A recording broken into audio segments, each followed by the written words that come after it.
Fala aí, pessoal, bem-vindo a mais um vídeo aí do canal Vascaínos por Amor. Meu nome é Rodrigo. Galera, primeiramente aí pedir mil desculpas para vocês, tá? Ontem eu lancei um vídeo falando do sorteio, né, dos jogos da Copa do Brasil e ficou cortado pela metade. Parece que a bateria do notebook estava acabando. Eu não percebi, né? Deu aquela mensagem, mas eu não sabia que interrompia o vídeo. E aí interrompeu o vídeo, eu não consegui concluir. Eu olhei até um pedaço, não olhei o final. Peço desculpas aí, galera. Mas, pessoal, o assunto hoje aí rápido é: o que vocês estão achando dos jogadores que vieram na janela, né? Nessa última janela. Saldívia, Rojas, Spinelli, Brenner, Marino. O que vocês acham aí da campanha? O Cuiabano, né? Eu estava esquecendo o Cuiabano, que está sendo hoje o melhor jogador, um dos melhores jogadores do Vasco, né? Fazendo gols, dando assistências. Então, eu vejo assim o Cuiabano como um grande destaque. Dois jogadores que chegaram na janela. O Brenner, eu acho que ainda não desencantou. O Brenner, ele veio muito com o respaldo, né, com o ok do Fernando Diniz. O Fernando Diniz, inclusive, fez uma ligação para o Brenner, né, falando do projeto do Vasco, como eu gostaria de contar com ele no clube. E logo após a chegada do Brenner, que já não estava, começou a ser titular, depois não engrenou muito, e aí com a saída do Diniz, ele realmente perdeu espaço.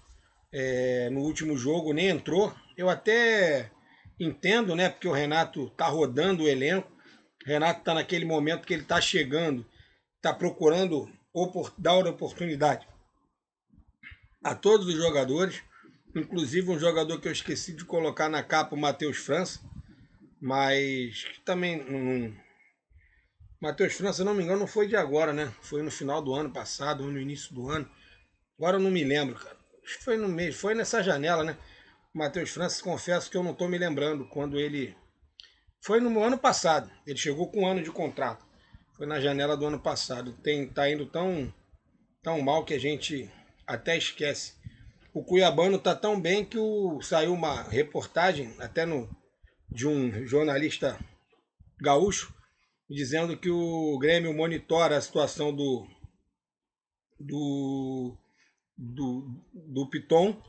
Pode, eu não sei se é verdade, né, galera? Você que está dizendo que estudaria até uma troca do volante Dodi pelo Piton. Eu acho que não vale a pena. Se isso realmente for verdade, não vale a pena, porque o Vasco precisa de briga nas laterais, né? De um lado o Paulo Henrique e o Puma, no outro seria muito interessante continuar Piton e Cuiabano. Isso traz competitividade ao grupo e ninguém se acomoda. Além disso, a gente tem a situação do Cuiabano, que não sabe se realmente vai ficar. O Vasco tem até o final do ano para exercer, né, a opção de compra, acho que são 9 milhões de euros ou 9 milhões de dólares. O que o Cuiabano está jogando hoje vale muito a pena, né? Mais fácil você, de repente, não fazer a opção de compra do Robert Renan, ou algo, eu não sei se é opção de compra ou obrigação de compra, quer ver? Vamos até dar uma, vou até dar uma olhadinha aqui. Se é opção de compra ou, ó, Robert Renan é o caso que depende de mais agilidade. O zagueiro está cedido pelo Zenit da Rússia até o meio do ano, mas há possibilidade de extensão do contrato até o fim de 2026, que é visto com bons olhos pela diretoria. Para contar com o jogador em definitivo, o Vasco precisa exercer a opção de exercer a compra no vínculo, caso opte pela ampliação do empréstimo. Então, assim, eu acho que o Vasco vai acabar optando por aumentar o empréstimo, né? Porque pagar esse valor com todo respeito ao Robert Renan, eu acho que tem zagueiros aí melhores que o Vasco possa pagar esse valor, tá? O Cuiabano, sim, é muito importante. O Cuiabano precisa o Vasco fazer um esforço, caso ele mantenha essa regularidade, esse nível de atuações, merece realmente o Vasco fazer um esforço para comprá-lo. Deixa eu até ver se tem alguma. Ó, não fala nada do Cuiabano, né? Cuiabano, deixa eu ver se fala alguma coisa. Vamos lá. Um dos grandes destaques do início de Renato Gaúcho, Cuiabano está no Vasco até o fim de 2026. O acordo com o Norte Forest prevê uma opção de compra para o time carioca, estipulada em 10 milhões de euros, 61 milhões de reais na cotação atual. O investimento é considerado alto, mas o lateral é visto com grande potencial. O clube avalia a estrutura orçamentária para realizar a compra em definitivo, que estenderá o vínculo de Cuiabano até 2030. Se ele continuar assim, galera, 61 milhões de reais vai ser um valor que o Vasco vai conseguir pagar. Não sei, ainda mais se realmente entrar um novo investidor no clube, provavelmente o Vasco consegue pagar esse valor, faz uma composição financeira, né? Porque é um jogador que o Vasco não pode perder. Um jogador que dá quantidade de assistências, faz gols. Não é de hoje que ele faz tantos gols, né? Desde a época do Botafogo já era assim. Então o Vasco não pode perder um jogador desse nível. Agora aqui, galera, rapidamente, Renato Gaúcho iguala o melhor começo de trabalho do Vasco desde que o clube se tornou SAF.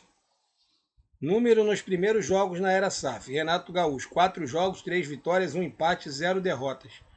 Mesma coisa que o Maurício Barbieri e que o Fábio Carilli, 87,5% de aproveitamento. Espero, com certeza o Renato fez jogos mais difíceis do que o Carilli e do que o Barbieri. Provavelmente eles devem ter pego no estadual, né? Então era bem mais tranquilo de conseguir vitória. Já o Renato pegou 4 pedreiras, Palmeiras, Cruzeiro, Fluminense e Grêmio, né? Poderia ter sido 4 vitórias se a gente não tivesse sido tungado, como o Vasco foi lá contra o Cruzeiro. E coisas estranhas acontecem, né? O Santos também acaba de reclamar lá de um gol impedido, que muitos estão dizendo que não estava, num jogo também contra o Cruzeiro. Mas isso aí já passou, não tem como a gente ficar voltando atrás. Pessoal, muito obrigado aí pelo falar um pouquinho do Spinelli, né? O Spinelli, todas as vezes que entrou, mostrou muita raça, muita disposição, mas não mostrou ser um primor técnico. Parece muito ser um Verratti mais novo, mas o que importa, o centroavante ele precisa entregar gols. Saldívia jogando muito bem. Saldívia tomou a posição do Carlos Cuesta, né? De repente vai até ficar complicado do Cuesta ir para a Copa, depois dessas não tem jogado, quando jogou foi muito mal. Mas é isso aí. Galera, um grande abraço. Fiquem todos com Deus. Um ótimo final de dia para todos.